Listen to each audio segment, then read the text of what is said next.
নমস্কার বন্ধুরা, আশা করছি তোমরা ভালো আছো। আমার চ্যানেলে তোমাদের স্বাগত।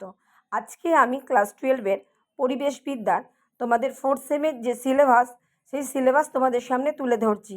কারণ সিলেবাস সম্পর্কে ওয়াকিবহাল হওয়া ভীষণ দরকার। সিলেবাস না জানলে তোমরা পড়াশোনাটা করতে পারবে না। দেখো কি হচ্ছে, ইভিএসের দুটো ইউনিটে ভাগ করা হয়েছে এবং প্রথম হচ্ছে পরিবেশ দূষণ এবং দূষণ নিয়ন্ত্রণ এবং দ্বিতীয় ইউনিট হচ্ছে পরিবেশগত আইন এবং ব্যবস্থাপনা। পরিবেশ দূষণের মধ্যে এসিকিউ কোশ্চেন থাকছে দুটো কোশ্চেন তোমাদের লিখতে হবে, মানে তোমার 2 × 4 = 8, আর ডিটি মানে বড় কোশ্চেন দুটো লিখতে হবে 12, তাহলে টোটাল হচ্ছে 20 নাম্বার। এবং পরিবেশগত আইন থেকেও ঠিক সেম, দুটো কোশ্চেন লিখতে হবে, 2 × 4 = 8 এবং 6 × 2 = 12। এখানেও কিন্তু দুটো কোশ্চেন তোমাদের করতে হচ্ছে।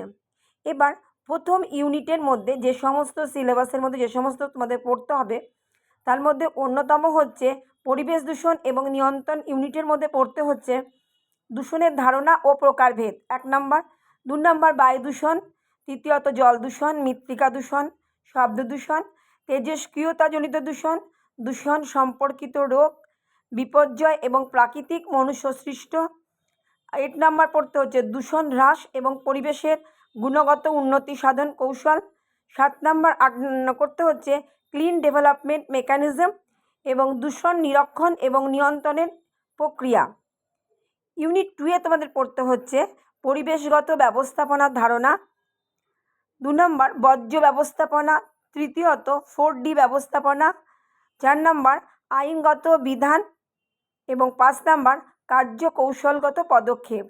এই দুটো ইউনিট তোমাদের ক্লাস 12-এ 4th সেমের জন্য পড়তে হচ্ছে, যার মান হচ্ছে 40 মার্কস।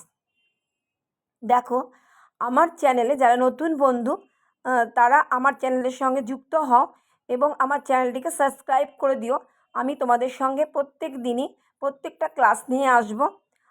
যদি আমার ক্লাস তোমাদের ভালো লেগে থাকে, তাহলে আমার চ্যানেলটাকে প্লিজ সাবস্ক্রাইব করে আমার সঙ্গে থেকো এবং বেল আইকনটি প্রেস করো, যাতে আমি পড়ালে সঙ্গে সঙ্গে তোমরা নোটিফিকেশান পাও।